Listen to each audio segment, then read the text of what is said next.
Women and divorce, raising children after separation.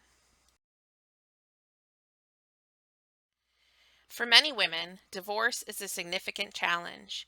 It is taxing on them financially, mentally, and physically.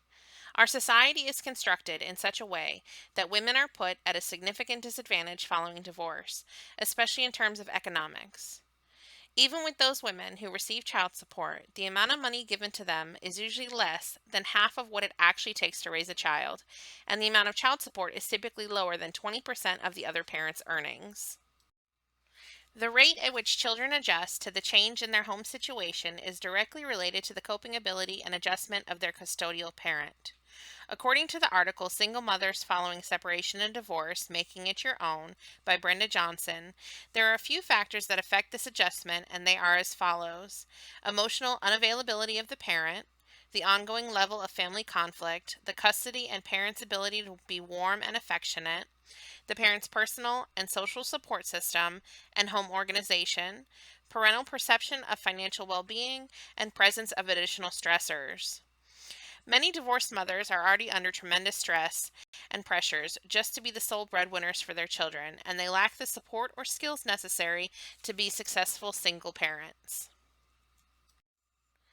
This group will be set up for women of any age who are single mothers and going through the divorce. The educational level will be varied as well as the socioeconomic background of their group.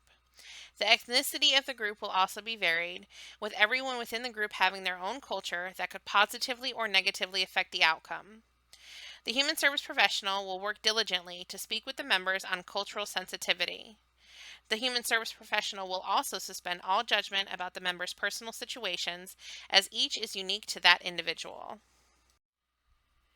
The group will be structured using an educational guidance approach. According to the text, Psychoeducational Groups, this approach works best in dealing with people who are currently facing crisis.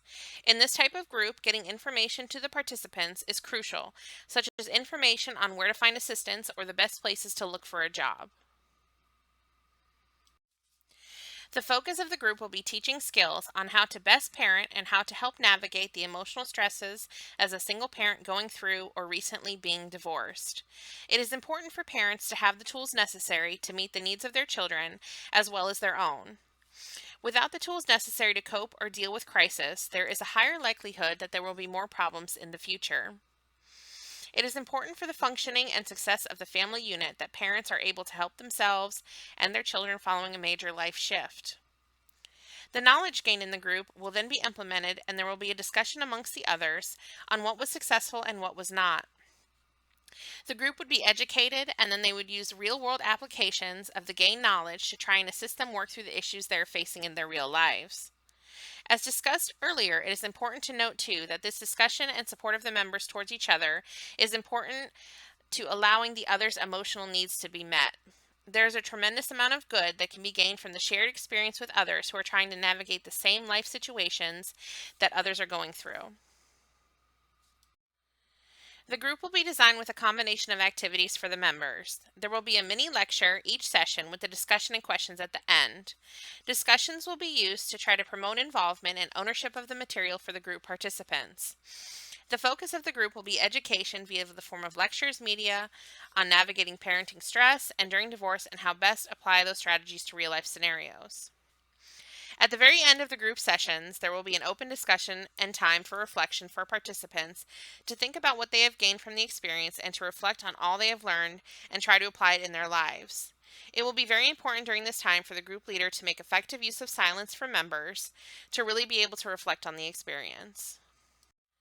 Mini lectures can be a valuable tool for any psychoeducational group. There will be a total of 10 mini lectures, and each will be approximately 20 minutes long. The lectures will have PowerPoint presentations and handouts to try to accommodate different learning styles.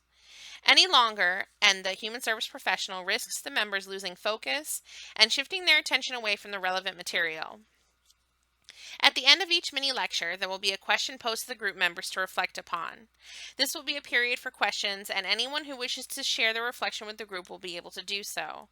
Sharing at this point will not be mandatory, but it will be highly encouraged. As stated before, after each mini lecture, participants will be given the opportunity to share.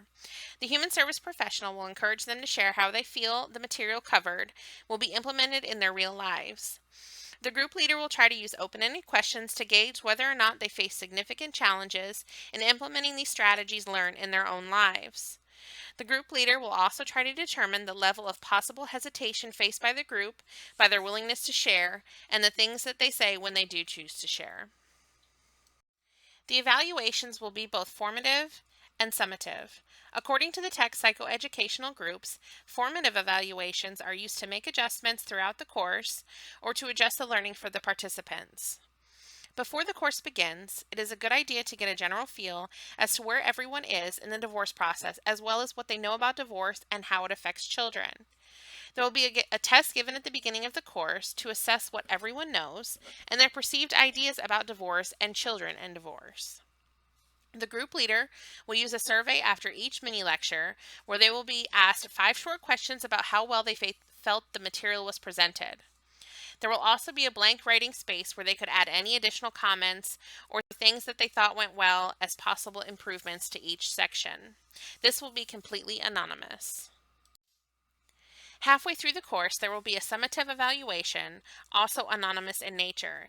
It will try to determine any gains in learning. This test will be exactly the same as the initial test given to the participants. The scores of those evaluations will be compared to the pretest and analyzed to determine the overall possible gains in learning and shifts in attitudes. At the end of the group sessions, there will be an informal verbal discussion about the course as a whole, and the members will be encouraged to share areas they thought went well, information they had learned that had been positive to their real life experiences, and things that they thought could use improvement. While many lectures can be more beneficial than full-length lectures, there is still a risk of keeping the group members' attention. Also, with mini lectures, careful consideration must be given to the lecture material. It is important to pick out the really important, relevant information and organize it in such a way that the small allotted time will have the biggest possible impact. Another possible consideration with mini lectures is that not everyone has the same learning style. With the use of PowerPoint and handouts, the group leader will strive to reach everyone and their learning style. The group leader might also consider the use of additional internet or research resources for those who wish to explore the topics covered in more depth on their own time. Parenting can be a very personal endeavor, and getting people to open up and share about their parenting style isn't always easy. The group leader will have to work hard to foster an environment where people feel comfortable and safe enough to share. Within our society, there's a lot of competition, among mothers especially, on the right way to raise a child. The group leader needs to work hard to maintain an environment of openness, acceptance, and empathy among its members. All members should work to suspend judgment and allow others to share their own successes and failures without fear of ridicule. It will be the job of the group leader to ensure that members are not being confrontational or bullying other members during the reflection and sharing process. How do we measure success?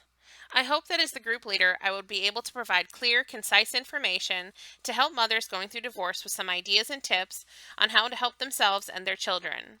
The hope is that when they leave with some new tools in their parental toolbox on how to best help their children who are coping with this huge life shift. Being a divorced mother, I think, is a strength as well as a weakness.